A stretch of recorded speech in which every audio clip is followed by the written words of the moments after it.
So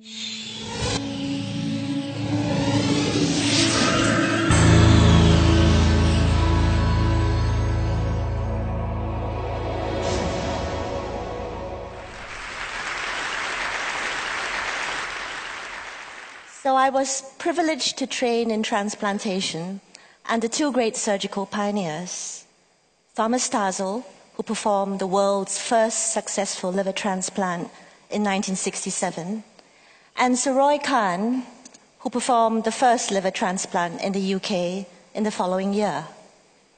I returned to Singapore and in 1990 performed Asia's first successful cadaveric liver transplant procedure, but against all odds. Now when I look back, the transplant was actually the easiest part. Next, raising the money to fund the procedure. But perhaps the most challenging part was to convince the regulators, a matter which was debated in the Parliament, that a young female surgeon be allowed the opportunity to pioneer for her country.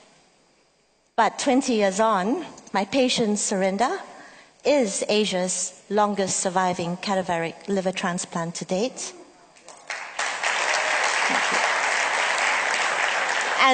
And perhaps more important, I am the proud godmother to her 14-year-old son.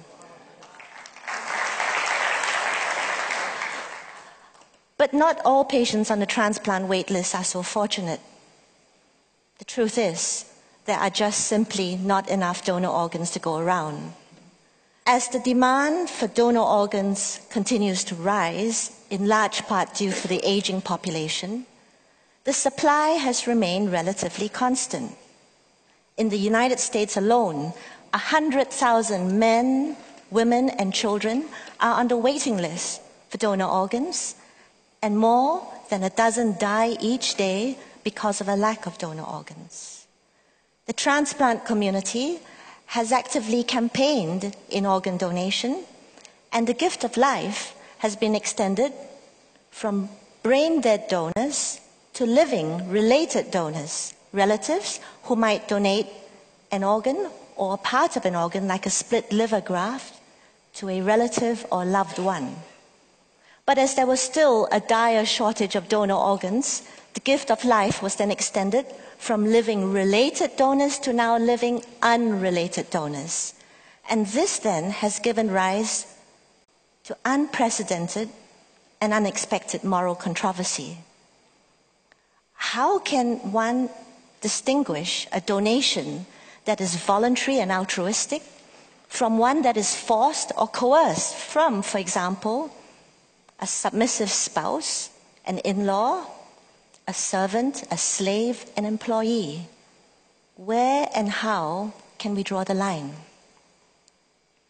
In my part of the world, too many people live below poverty line. And in some areas, the commercial gifting of an organ in exchange for monetary reward has led to a flourishing trade in living unrelated donors. Shortly after I performed the first liver transplant, I received my next assignment, and that was to go to the prisons to harvest organs from executed prisoners. I was also pregnant at the time. Pregnancies are meant to be happy and fulfilling moments in any woman's life. But my joyful period was marred by solemn and morbid thoughts. Thoughts of walking through the prison's high-security death row, as this was the only route to take me to the makeshift operating room. And at each time, I would feel the chilling stares of condemned prisoners' eyes follow me.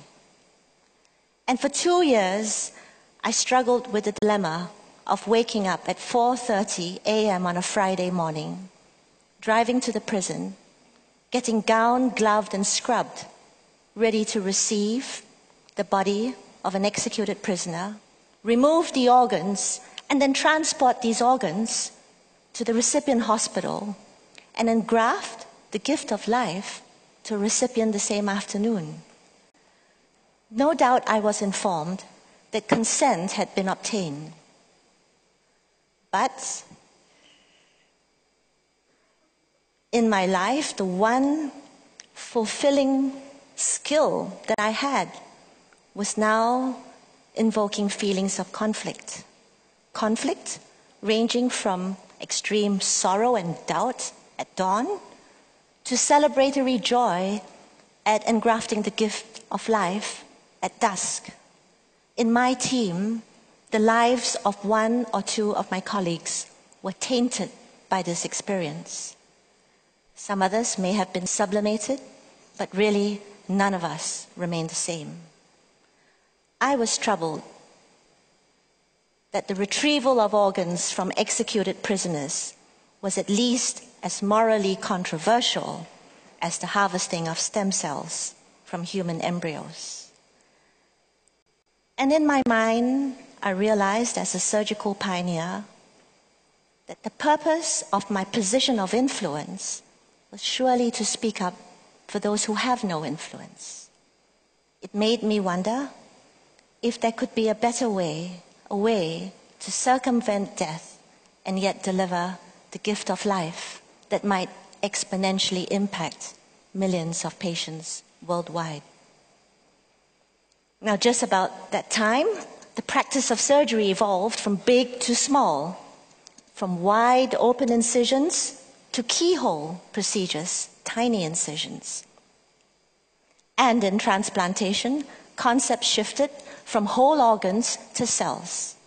In 1988, at the University of Minnesota, I participated in a small series of whole organ pancreas transplants.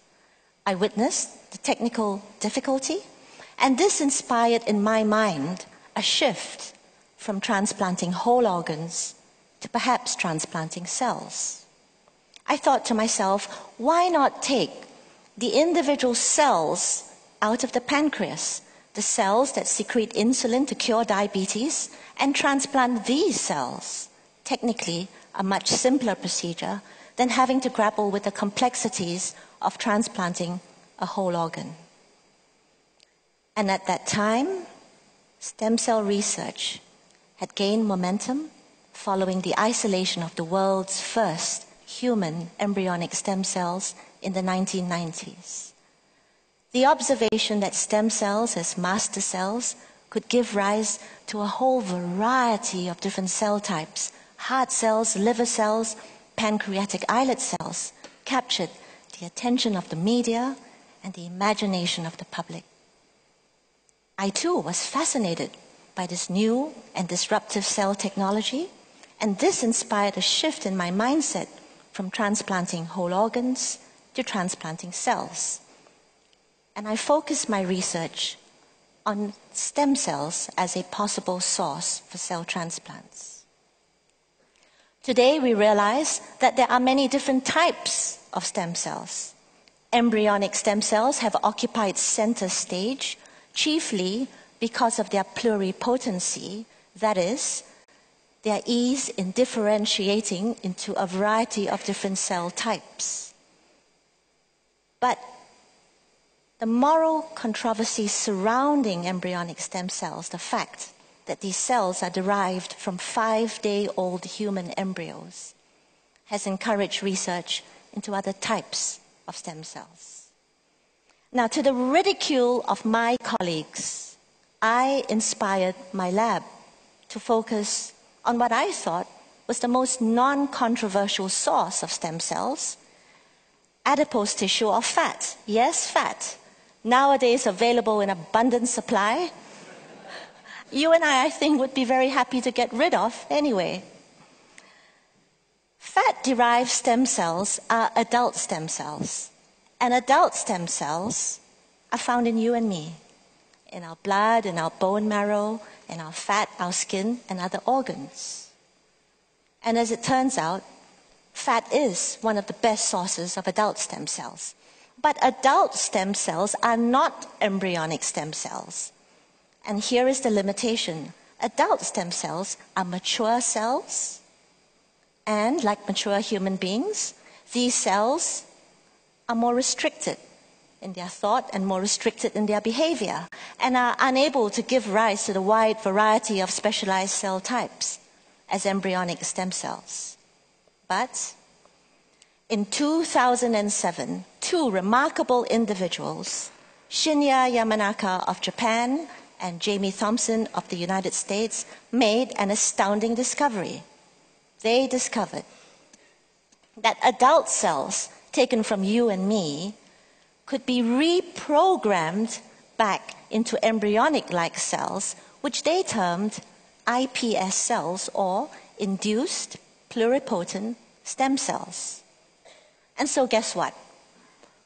Scientists around the world and in the labs are racing to convert aging adult cells from you and me. They are racing to reprogram these cells back into more youthful iPS cells.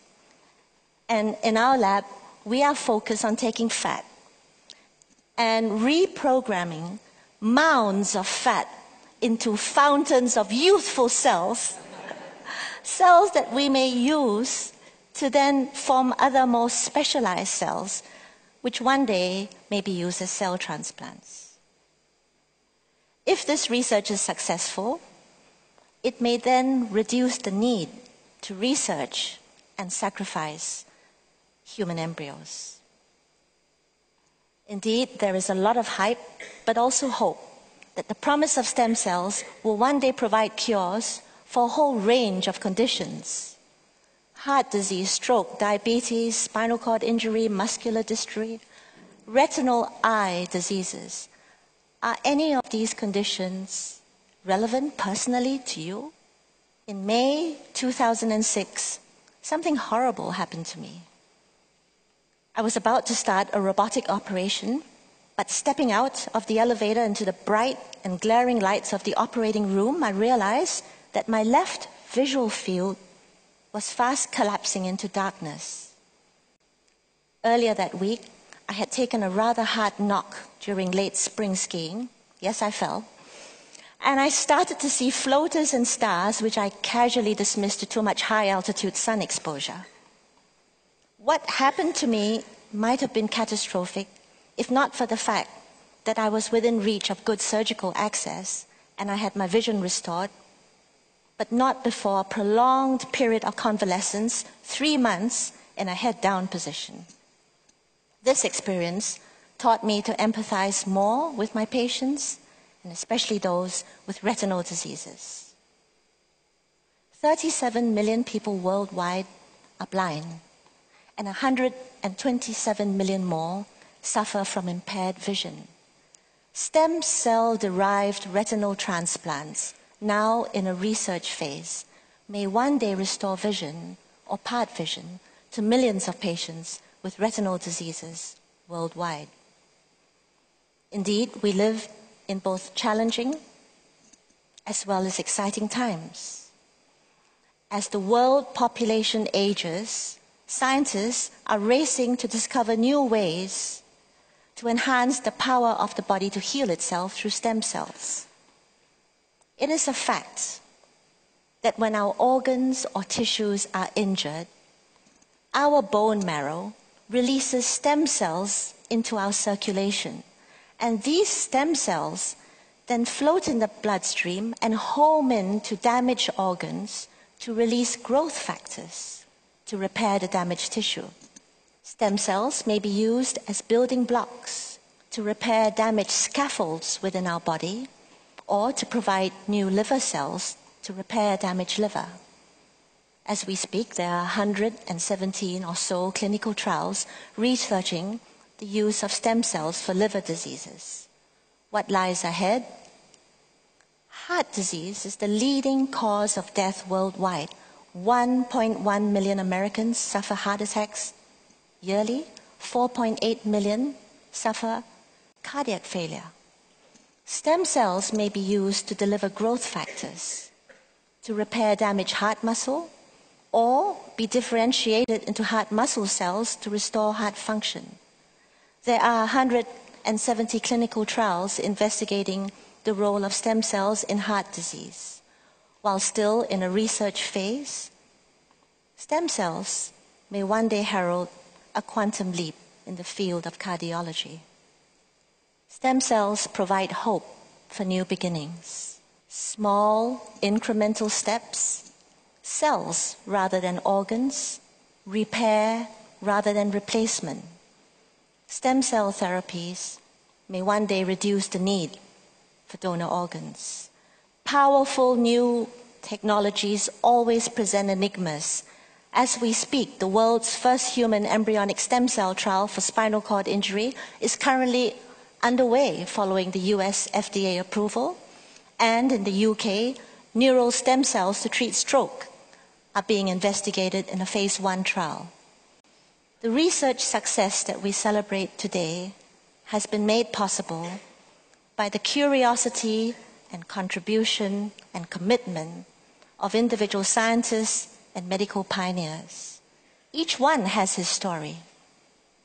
My story has been about my journey from organs to cells, a journey through controversy inspired by hope. Hope that as we age, you and I may one day celebrate longevity with an improved quality of life. Thank you.